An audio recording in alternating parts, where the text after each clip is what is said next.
Aya for refusing to follow my girlfriend's boundary about watching movies with nudity. I'm struggling in my relationship and need perspective. My girlfriend has deep trust and insecurity issues I've dealt with. Now she's set a boundary I find controlling and unreasonable. If a movie has nudity or sex scenes, she wants me to look away, kiss her, or prove my love. If I don't, she says it's disrespectful. Like with Game of Thrones, if there's a nude scene, I'm expected to avoid it, or she thinks I'm inconsiderate. I love film. This feels like a huge red flag. She brought it up, not me. I disagreed. She called me desperate. It feels manipulative. I'm not perfect, but I've never cheated or given her reason to doubt. Her issues seem deeper. From before we met, we've been together a year. Her jealousy and trust issues cause constant conflict. When I address it, she denies having these problems. I feel like I'm suffering controlled. Her boundaries shouldn't override mine. This feels wrong. But I don't want to dismiss her feelings. Aya for refusing this boundary. P.S. When this happens, I try to leave. We break up. She promises to work on it. Things improve briefly. Then it cycles back, worsening her trust issues. Edit: I used ChatGPT to write this. English isn't my first language. I speak and write fluently, but AI helps me express clearly. This is real, not fake, just for better understanding. Aida for confronting a colleague who said she'd date me if I weren't Indian. I'm 27, male, Kashmiri Pandit descent. In my second year of surgical residency at a top US hospital. Things were great, but lately, colleagues make backhanded compliments. I don't seem Indian. I'm cooler with no accent, eating meat. And don't look Indian. I've got lighter skin and a cauliflower ear. They mock my ears. Didn't know your people wrestled. I explain India's diverse 1.4 billion people, different accents, diets. They brush it off, say I should be glad I'm not typical Indian. Not seen as cool as other minorities. An attending said, "You're Indian, you don't look like one." Last week, at a resident party, a friend, 26, female, said I'd have dated him if he wasn't Indian, pointing at me. I snapped, even if you wanted to, I wouldn't date someone with your values. She cried. Colleagues call me an say she liked me, was insecure, not malicious. After months of microaggressions, I'm exhausted. Aida for shutting her down. I'm tired of not like those Indians. I work with dozens of Indian colleagues facing the same stereotypes. Friends say I overreacted. I feel disrespected for me and my culture. My cauliflower ears from wrestling in Haryana. They'd know if they asked instead of assuming. 40% of our residents are Indian. Stereotyping still persists. I'm getting the cold shoulder for embarrassing her. I'm done being their acceptable Indian. So, was I the Thanks for the positive comments and advice. I'll keep it in mind.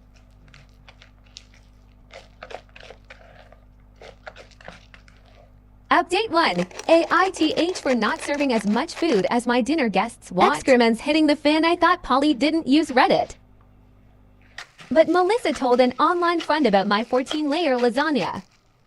That friend saw my post, showed her stupid me, showing off my cooking. Melissa and Polly are at my house, enraged. Dad, semi-retired crisis counselor, is talking to them. I'm downstairs in my suite, crying, hiding behind my parents. They're calmer. I'm too anxious for rational talk. They've split them, dads with Melissa, moms with Polly. I can't eavesdrop. My cat won't spell what he hears. Chippins $25 for non-cooked stone and I never pay. Budget's $175 for 9, 7 pay. We raised it to $35. Melissa's only invited if she eats right. Ruth doesn't want her gorging mean. I don't know. With the yelling, not sure they'll return. Furniture's sturdy. Dad's big. Opa and Uncle built it for him. Polly's helped me a lot. Had a tough life. I hate upsetting her. I need to grow a spine. Stop being a doormat. I started these parties. Restaurants aren't an option. We've got mental, physical, neuropathy issues. One has dwarfism, hates stairs. We dress up, escape life. Joan and I love cooking fancy foods. My break from healthy eating. I cook for weight loss. Diabetic parents, no salad fests here. Crawdad boil. We're landlocked in Canada. Beef's cheaper. Polly sees Melissa's eating as a disability to accommodate. Like Dad's wheelchair ramp, but it's enabling, not kindness. She could keel over. We don't want that paperwork. I thought obesity always came from trauma. My sister and I did. I wasn't deprived. Joan and I shared lasagna. I've had bariatric surgery. Can't eat much. Joan likes salad. I'll post the recipe when I'm less stressed. It's a mix from my head. Melissa's 490 pounds. My bad. I'm terrible at guessing weight. If this was rate bait, I'd be calmer. No chest pain. Don't call Melissa names. This isn't fat hate. I want advice on fairness, compassion for her food addiction. Thanks for kind words. Do she once made me laugh. Like the Egypt saying to lasagnas, don't feed 10. I'll update when this resolves.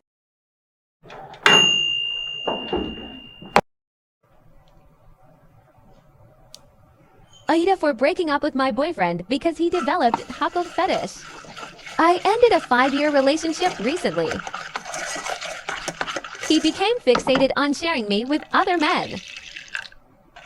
Maybe it was porn or something I don't get.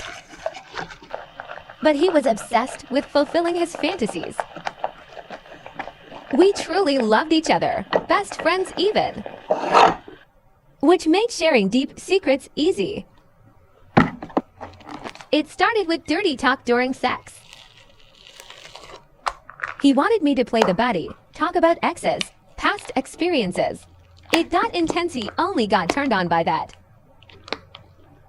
It spread to sexting detailed fantasies about other men. He confessed his cuckold desire. I said I wouldn't explore it in real life, just keep it a fantasy. But his constant pushing, coaxing, wore me down. I grew tired, lost patience, and called it quits. AITH.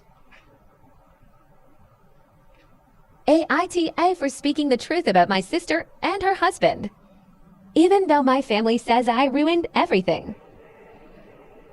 I never thought I'd be making this post. But here we are, almost 2 years later, and it's resurfacing. I spoke up when it first happened.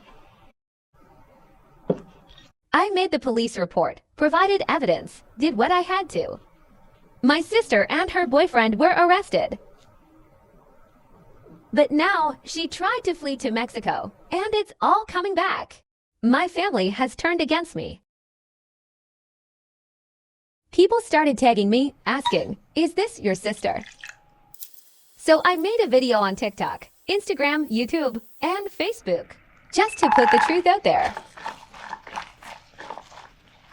But now my family thinks I'm a monster for not staying quiet. Let me take you back to the beginning. My family and I used to run a restaurant. We were well known in town, and I put in everything to keep it going. It was my life, but there were struggles. One night, my sister handed my wife her phone to charge. It was unlocked, and a message popped up from her husband. It was disturbing. He commented on a video she'd sent him. My wife opened it and found a video of my 21-year-old sister and our 16-year-old little sister dancing topless. My sister had recorded it and sent it to him willingly. I confronted her, and her response was sickening. She said her husband had a disgusting fantasy, and she trusted our little sister to fulfill it with her. They'd been grooming her for a threesome. I was in shock. I brought my mom into it. But while they talked, I kept digging through her phone. I found messages about her encouraging our little sister to do things with her in my own house while we slept. I knew what I had to do. I made a police report that night. I took screenshots of everything. 2 weeks later, the police arrested them. Then I learned my own child had been a victim of my sister years ago. I didn't end up in jail myself only because they were already locked up. My parents bailed her out that same night. I walked away from the restaurant and my family. They wanted to cover it up and pretend nothing happened. I refused. I took my wife and kids and left. That cost me everything. I was left with the restaurant's debt. My parents sold it, made money, and moved on without me.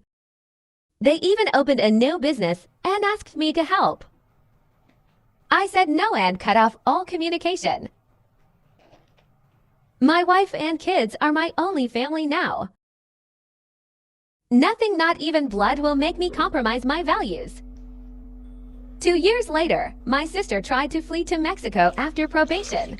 People started tagging me online about it. Now my youngest sister, the one I protected, is saying online that it's all lies. It breaks my heart. I think my parents brainwashed her. They say the charges about my son shouldn't count. It was years ago. I made the video because she was commenting on the news, saying set her free, claiming she's innocent. People recognized her and started tagging me. Even if my little sister consented, she was a child. I couldn't let it slide, especially with my own sisters. Now my family calls me the villain for making the video. My son finished therapy, thank God. But he can go back anytime he needs to. My little sister never got therapy. My parents refused help. They think the charges about my son don't matter. They blame me for breaking the family, for my sister leaving her kids for their hell. But I don't regret it. I'll never compromise my values. So Ida for speaking up again. Google Vianney Guadalupe Garcia Velasquez. My video and the news will pop up.